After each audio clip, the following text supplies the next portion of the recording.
Ang kasaysayan ng Cagayan de Oro ay nagsimula bilang kalambaguhan, isang pamayanan ng mga katutubong higaunon na ipinangalan dahil sa maraming puno ng lambago.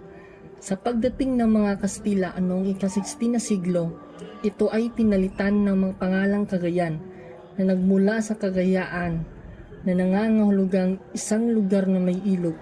Itinatag ito ng mga Kastila bilang isang misyonero istasyon noong 1622.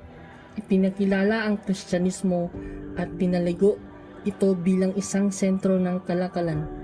Noong ikalawang digmaang pandaigdig, sinakop ng mga pirsang Hapones ang lungsod, ngunit ang mga lokal ay nagkaroon ng mahalagang papel sa paglaban.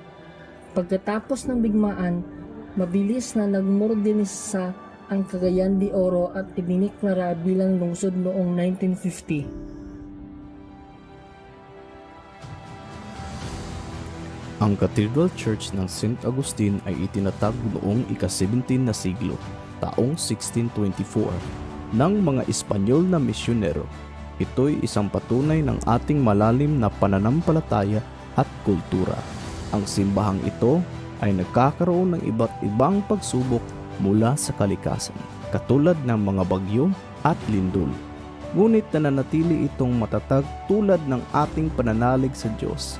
Noong panahon ng ikalawang digmaang pandaigdig, ang katedral ay nasira ngunit binigyang buhay muli sa panibagong yugto ng kasaysayan. Ang kasalukuyang istruktura ng simbahan ay muling binuksan noong 1946. Sa bawat detalyeng arkitektural, mararamdaman ang pagsasalin ng kultura at kasaysayan ng Cagayan de Oro.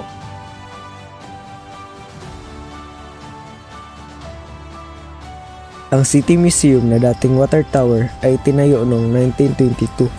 Ito ay minsang nakatayo bilang isang bantay na nagmamasid sa supply ng tubig ng lungsod.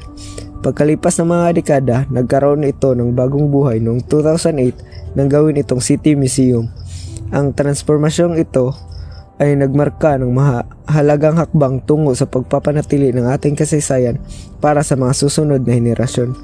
Sa loob, ikaw ay maglalakbay sa mga exhibit na naglalahad ng iba't ibang nakaraan mula sa mga pre-Hispanic na naninirahan hanggang sa dynamic na mga pagbabago sa socio-political sa paglipas ng mga siglo. Makikita mo ang mga artifact na nagliliwanag sa buhay ng ating mga ninuno, ang kanilang sining at kanilang kalakalan. Ang museo ay isang patunay sa ating katatagan at pagiging malikhain.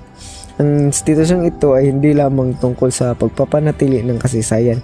Ito rin ay tungkol sa edukasyon at pakikilahok. Sa pamamagitan ng mga interaktibong exhibit at programa, ito ay napapaunlad ng mas malalim na pag-uunawa at pagpapalaga sa ating kultural na salaysay na tinitiyak na ang diwa ng Cagayan de Oro ay patuloy na mabubuhay. Nagsimula ang Duao Art noong bahagi ng dekada 1980 bilang isang proyekto upang maglaan ng isang payapang lugar para sa mga lokal at bisita. Ang parke ay naisip bilang isang kanlungan para sa pagninilay-nilay at pagpapahinga sa gitna ng abalang lungsod. Sa paglipas ng mga taon, ito ay nagbago at umangkop sa pagbabago ng panahon habang pinapanatili ang pangunahing kakayahan nito. Isa sa mga kahangahangang katangian ng parke ay ang napakagandang tanawin ng Ilog Cagayan na nagpapatid ng kanyang payapang kapaligiran. Ito ay nagsisilbing paalala ng ating malapit na ugnayan sa kalikasan at kapaligiran. Kaya patuloy natin suportahan at pangalagaan ang Duao Art upang manatili itong buhay na bahagi ng ating pamana para sa mga sumunod na henerasyon.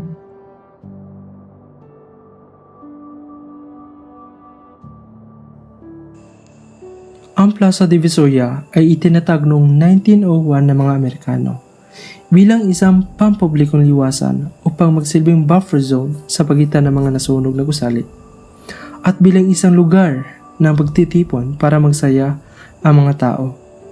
Sa paglipas ng mga panahon, naging saksi ito sa mga makabuluhang kaganapan sa kasaysayan ng Cagayan de Oro, kabilang ang World War II mga pagbabago sa politika at ekonomiya. Ang plaza ay tahanan ng mga monumento at estatwa na nagpapangaral sa mga bayani at mga mamahalagang tao sa lungsod na nagpapalibutan ng mga puno at halaman na nagbibigay lilim at sariwang hangin.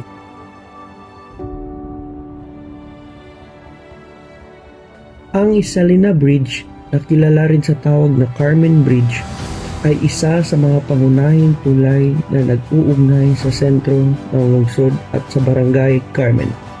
Itinayo ito noong panahon ng mga Amerikano sa pamagitan ng 1920s at 1930s bilang sagot sa pangailangan na mas maayos na transportasyon sa lumalaking komunidad natin.